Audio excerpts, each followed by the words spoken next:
हरियाणा के रेवाड़ी में गिरते सेक्स रेशियो पर चिंता जताते हुए deputy CMO doctor Ashok Kumar ने कहा कि प्रदेश के 481 गांव सेक्स रेशियो 700 से भी कम है, जिसमें रेवाड़ी के 2 गांव शामिल है।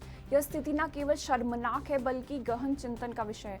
डॉक्टर ने अशोक कुमार ने इस गिरावट के पीछे लोगों की बेटे और बेटियों में फर्क करने के लिए मानसिकता को जिम्मेदार ठहराया। उन्होंने कहा कि रेवाड़ी के गांव जीवड़ा और नूरपुर में भी यह स्थिति देखी गई है, जहां सेक्स रेशियो 700 से कम है। स्वास्थ्य विभाग ने हाल ही में इन गांवों का दौरा कर महिलाओं को सम्मानित किया जो बेटियों को जन्म देने में सफल रहीं। डॉक्टर कुमाऊं ने यह भी बताया कि प्रधानमंत्री नरेंद्र मोदी के बेटी बचाओ बेटी पढ़ाओ अभियान को आगे बढ़ाते हुए रेवाड़ी स्वास्थ्य विभाग गांव-गांव जाकर लोगों को जागरूक कर रहा है।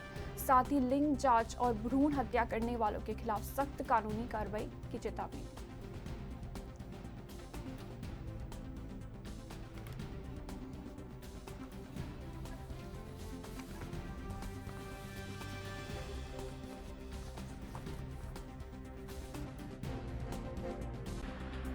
डॉक्टर साहब, ये हमारे हरियाणा के लिए विशेषकर रेवाड़ी के लिए बड़ी शर्म की बात है कि 856 सेक्स रेशो पहुंच गया।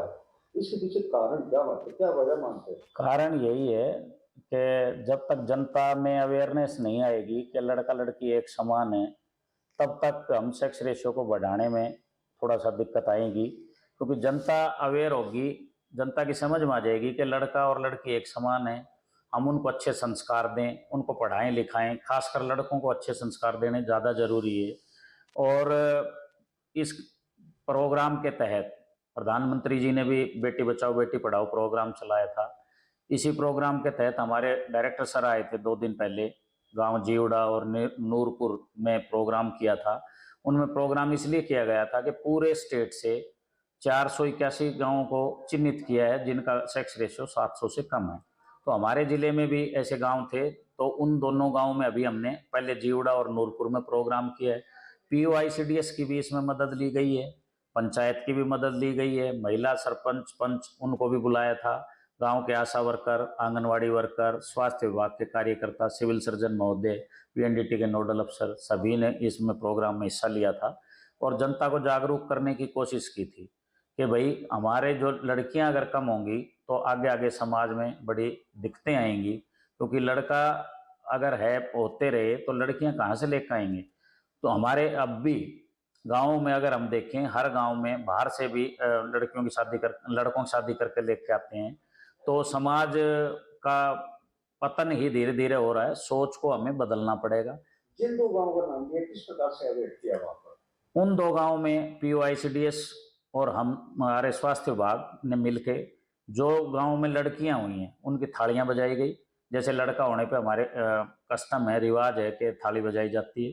दूसरा, उनकी गोद भराई की गई कि ICDS डिपार्टमेंट की तरफ से उनको फ्रूट की थाली दी गई, ताकि लोगों को ये समझ में आए कि लड़कियां भी हमारे समाज के लिए बहुत इंपॉर्टेंट है।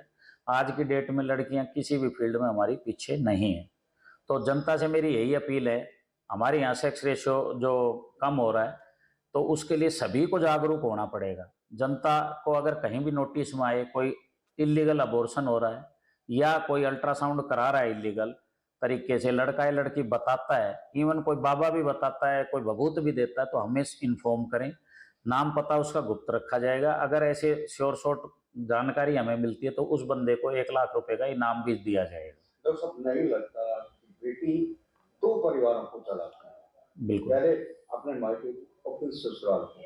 आखिर लोगों की सोच कैसे बदले? लोगों की सोच बदलने के लिए वही है, एजुकेशन जरूरी है। तो जैसे अब हमारे डिपार्टमेंट में मैं यहाँ काम करता हूँ तो मेरे यहाँ आसपास 4-5 एम्प्लॉई हैं, उन सभी के 2 बेटी हैं। तो एजुकेशन मस्ट है। जब तक लड़का लड़की में भेद करते रहेंगे, अब हमारे यहाँ क्या है, एक लड़का हो गया तो उसके बाद सोचते हैं कि दूसरा बच्चा पैदा ही ना करें। तो हमें ये सोच थोड़ा सा बदलना पड़ेगा और समाज में लड़कियों का जो है अनुपात हमारा बढ़ेगा तो ही स्वस्थ समाज का स्वास्थ्य जन्म होगा। पहल कर रहा है कि बेटे को बचाया जाए, बेटे को पढ़ाया जाए।